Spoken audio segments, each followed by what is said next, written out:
네, 이슈 분석 시간입니다. 자, 오늘 첫 번째 이슈는요, 미국 오하이오주에서 비트코인으로 법인세 납부를 추진하고 있다라는 그 이슈를 첫 번째 이슈로 삼아봤습니다.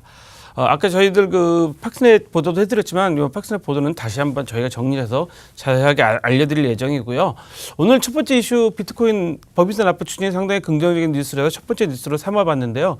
그 월스트리트 저널 보도에 따르면 미국 오하이오주 주 정부가 이번에 법인세 징수부터 비트코인으로 납부할 수 있도록 적용하는 걸 추진하고 있다라는 보도입니다. 이번 주부터 그 기업들이 그 등록을 하고 그 비트페이를 이용해서 납부를 할 수 있다고 하는데요.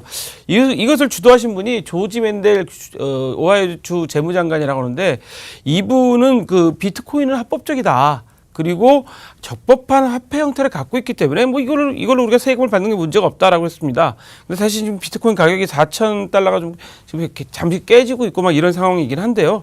근데 이분이 또 말씀하신 걸로 좀 저희가 좀 눈여겨보면, 이번 조치로 미국 전역에서, 그러니까 미국 전체 그 나라에서 암호화폐를 채택하는 출발선이 되지 않겠냐라는 이야기도 했답니다. 근데 이분이 또 재밌는 게 내년 1월 말로 임기가 만료된다고 그래요. 내년 1월 말로 임기가 만료돼도 계속적으로 시행할 수 있도록 자신이 충분히 조치를 하고 가겠다.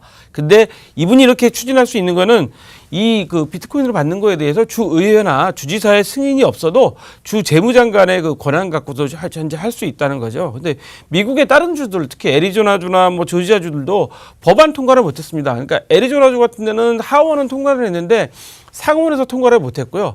조지아주는 아예 법안을 제출했는데 법안이 아예 통과를 못했습니다. 그래서 즉 그 미국 같은 나라는 워낙 큰 나라이기 때문에 각 주별로 다른 의견들을 갖고 있긴 합니다. 그러나 오하이오주 재무장관은 본인이 갖고 있는 권한과 본인의 그 능력을 가지고 현재 그 일단은 법인세부터 받아보자. 그 법인세부터 받아봐서 효과가 있으면 그 다음에 이제 개인 소득세도 받을 수 있는 거 아니겠냐라는 그 의견을 갖고 있다 그래요. 그래서 비트코인에 대해서 좀 긍정적인 소식에서 첫 번째 이슈로 삼아봤습니다. 자, 두 번째 이슈는요, 채굴업체 장비 시장에 대량으로 판매라는 뉴스입니다. 이건 뭐 그 현재 그 비트코인 가격이 하락하고 암호화폐 가격들이 전체적으로 좀 하락하고 있는 현재 상황에서 채굴업체가 채산성이 악화되면서요, 그 구형 채굴기 모델이 효율성이 떨어지고 전기가 많이 들어가고 하다 보니까 채굴업체들이 전부 다 그 채굴기를 이제 판매하고 있다는데요. 중국 암호화폐 전문 매체 8BTC 보도에 따르면 엔트마이너나 S7, T9 같은 그 구형 그 채굴 장비들을 현재 지금 막 그 업체에 중국의 그 대형 업체나 뭐 중소형 업체, 중국은 저 내몽고에도 가서 채굴업체들이 많이 자리 잡고 있는데요. 그런 업체들 상관없이 전부 다 그 중고 시장에 이제 가격을 내놓고 있다 그래요. 뭐 제품들을. 그러다 보니까 가격이 폭락했는데요. 작년 이맘때에 비해서 가격이 무려 20분의 1 정도 가격입니다. 20분의 1이면요. 5% 가격이거든요. 5% 가격이면 뭐 100만 원을 산 거 지금 5만 원을 팔고 있다. 뭐 이런 얘기가 되고 있는 거기 때문에 현재 채굴업체 상황이 상당히 좀 어려운 상황이다. 왜? 채굴업체는 가격이 암호화폐 가격이 떨어지면서 효율성이 떨어지는 제품 문제들, 그다음에 에너지를 많이 사용하고 있기 때문에 원가가 많이 들어간다는 걸 저희가 좀 기억해 두셔야 될 것 같았고, 두 번째 이슈로 삼아봤습니다.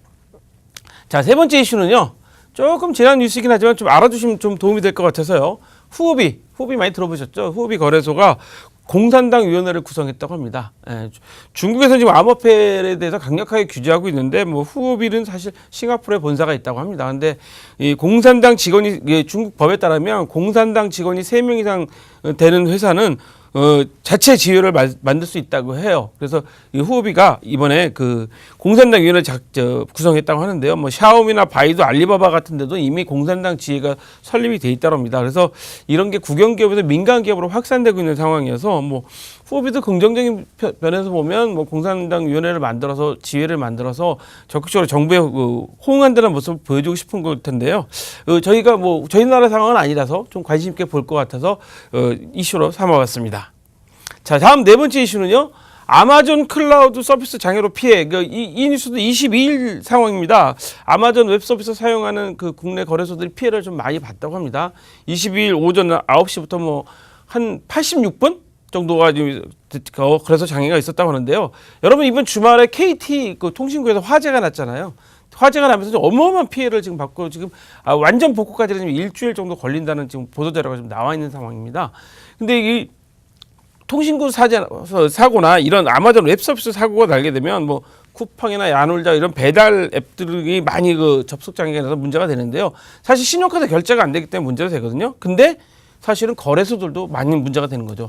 왜 거래소들이 이런 웹 클라우드를 사용할 수 있고 그다음에 통신이 안 되면 거래소에 거래가 안 되기 때문에 저희는 대부분 다 그 인터넷을 이용하기 때문에 문제가 생기는 거죠. 그래서 이런 부분에 대해서도 좀 우리들이 많이 준비를 좀 하고 생각을 하셔야 될 것 같아서 오늘 좀 지난 뉴스지만 우리가 아마존 클라우드 서비스 장애로 봤다는 뉴스를 삼았는데요.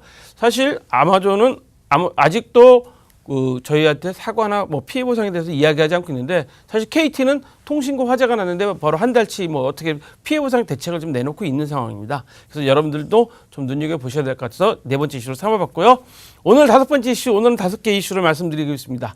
마지막으로 일본 피스코사가 자이프를 인수했다는 얘기입니다. 일본 금융회사 피스코사가 지난 9월에 해킹으로 약 한 6천만 달러, 약 우리나라 돈으로 한 670억의 돈을 털린 그런 손해를 본 이런 자이프사를 인수했는데요.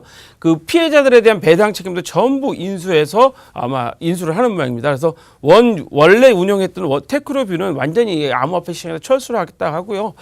일본의 같은 경우에는 이런 점으로 해서 점점 강화되고 있는 추세임에도 불구하고 현재 거래소들이 사고를 일으키고 있죠. 그래서 이 사례를 보면 암호화폐 거래소는 역시 보안과 신용이 생명이 될 수밖에 없다라는 걸 좀 보여주는 좋은 자료이기 때문에 보여드렸습니다. 자, 오늘은 뭐 여러 가지 이슈를 말씀드렸는데요.